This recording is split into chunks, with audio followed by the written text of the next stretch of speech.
Sa ato ang kinabuhi sa pagtuo, kanunay gayod nga ato ang gidamgo o ato ang gipaningkamutan o atong giampo ang kausaban sa atong kinabuhi.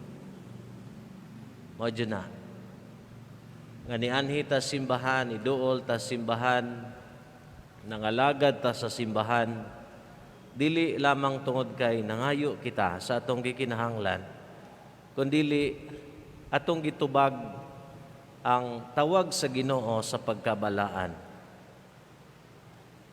Ug ang tawag sa Ginoo sa pagkabalaan kanunay pahimangno kanato ug nagpahinumdom kanato sa pagbag-o sa atong kaugalingon, sa ato ang kinaiya, sa atong batasan. Kining atong mga kinaiya ug batasan mahilo na og mahisibo sa batasan ug sa kinaiya nga anaa sa ebanghelyo. So dinhi ako ang libot-liboton ang akong homilya karon. Naghisgot ang atong ebanghelyo kabahin og kalayo. Kini nga kalayo mao ni siya ang kalayo sa pagtuo nga kanunay nagdilaab sa atong kasing-kasing nga magbag-o og andam nga moserbisyo sa Ginoo. Sa in English, nga doon na kita desire to change and to be changed. Diha sa ato ang kinabuhi, sa kinabuhi sa atong pagtuo. Ang ato ang kinabuhi,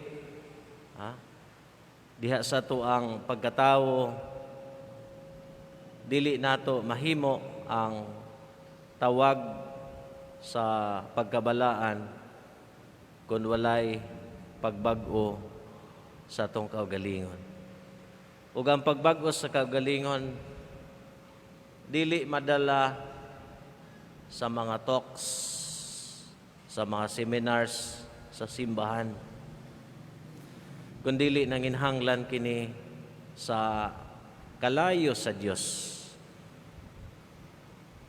Ang kalayo sa Ginoo maigsoon, or God's fire is transformative. Ang kalayo sa Ginoo magsunog sa ato ang kaugalingon ug unsa katong gigama sa Ginoo nga tinuod ug malungtaron mao ang magpabilin. Diya sa ato ang kaugalingon kanunay kita nga magpatara sa atong kaugalingon ug andam kitang magbag-o. Ug andam kita nga mag-usab sa ato ang kaugalingon at tubangan sa Dios. Bisan pa og tigulang na ta, dagko na ta, edukado na ta, naa na tay mga trainings, naka-acquire na tag mga skills, apan sa tubangan sa Ginoo, kanunay kitang gitawag sa pagbag-o. Kaya dili man ta perpektong pagkatao. Dili ang ato ang kaugalingon kanunay nga nahisibo sa Ginoo.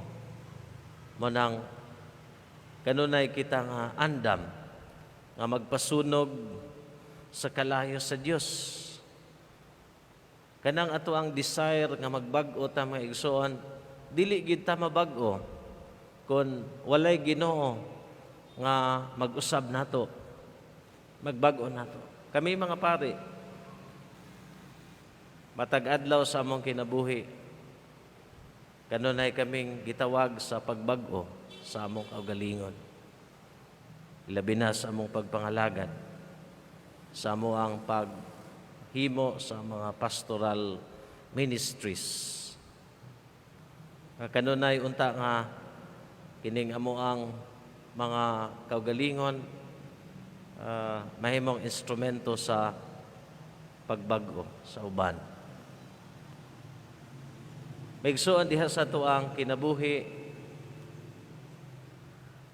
adunay naggiya nato diha sa tong panaw sa pagtuo sa pagbago.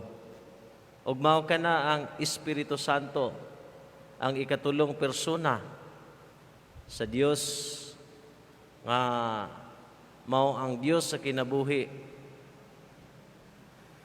Ang Holy Spirit gihulagway diya sa kalayo ang nagdilaab katong descent of the Holy Spirit naa sa ulo sa mga apostoles.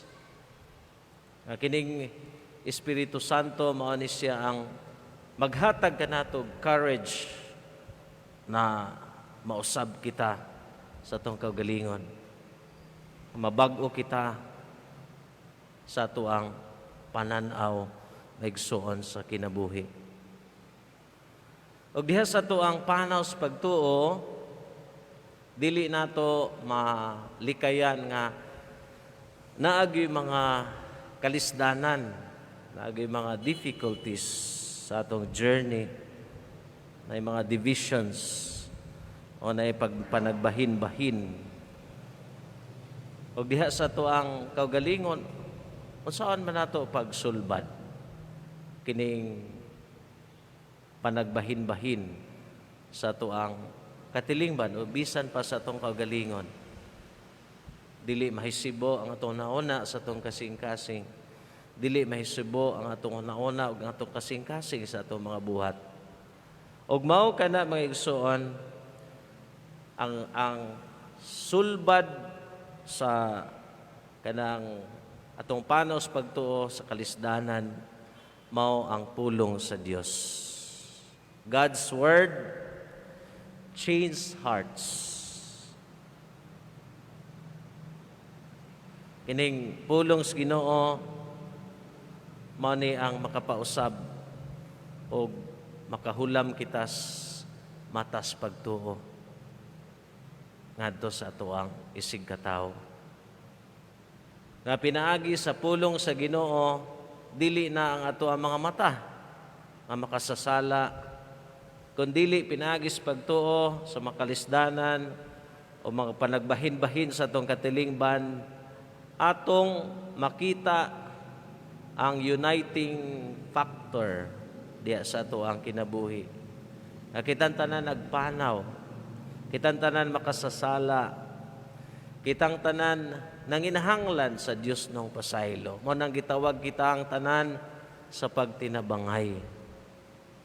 No? Sa pagdasigay sa usag-usa mga igsuon ko diha ni Kristo. Mo nang kining pulong sa Ginoo kanunay nato ning paminawon. Dili lamang nato ni paminawon kundi dili ato ning ipatisok o ipahaom diya sa tuang mga pulong o sa atuang mga buhat. Nagingon sa itong Ebanghelyo nga ang Ginoo wala mo anhi aron makigdait sa kalibutan. Nagipasabot niini nga ang Ginoo wala mo tolerate ug wala mo agree sa kalibutan. Dili pwedeng mag-abot o mag-reconcile ang langitnon nga mga mithi o hiyas o sa mga kinaiya aning kalibutana. Aron ma-develop nga igsuon ang atuang relationship diha sa usag-usa, aron atuang masulbad ang panagbangi sa atong katilingban, gitawag kita sa pag-ampo. Prayer. Ang pag-ampo maigsuon mao ang pag-develop o pagpalambo sa atong relasyon sa Ginoo, sa atong relasyon sa atong isig katao o sa atong relasyon mga igsuon sa atong kaugalingon. So ang tawag day karong Domingguha o karong Simanaha sa atuang pagpamalandong mga igsuon nga atong isurrender ang atoang kinabuhi diya sa pagtuos Ginoo og ato ang hatagan og katungod ang Ginoo nga magbag-o nato aron pinaagi kanato mahimo kitang instrumento sa gugma sa kalibutan aron mahimo kita nga instrumento sa kabag-uhan sa atoang kalibutan. Amen.